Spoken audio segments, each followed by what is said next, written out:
I mean, if you look at a company, an established company, there's usually someone who's the VP of engineering or the VP of product.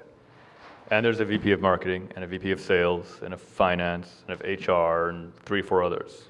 So the part that you're doing now to bring your product forward, that's 1/8 of a company. That's 1/8 of what you have to do to establish a business. It's an important and necessary first step, but building a business is a very different thing than delivering a product.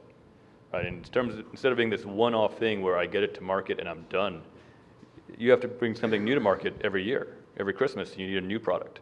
Right? It's an ongoing process as opposed to a one-off time.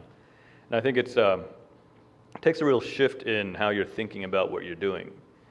And doing the product first is the right first step. But if you want to turn it into a business next, you need to be also looking ahead to, here are the other things that I'm going to have to figure out how to do myself, how I'm going to have to get help to have someone to do with me, how can I figure out some way to get this done as well.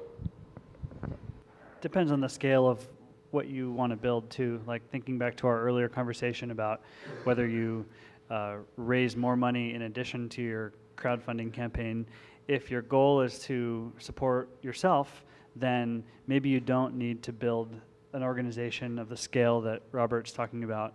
If you set your margins right, then on the back of your crowdfunding campaign, you may have enough profit left over to support yourself and 1 or 2 other people for the year that it's going to take you to put that thing all the way through the cycle.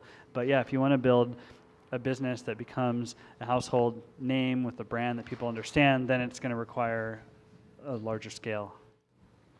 There's also, there's not a wrong answer to this, right? I mean, the goal that you have for the product you're building is up to you. And I think it's awesome if someone says, I want to make this thing, I want to bring it into the world, I want to learn how to do this, and I'm going to go do it again or do something different.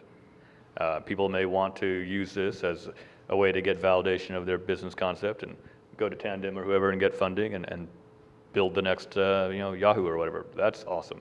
And there's like 50 other choices in between, right?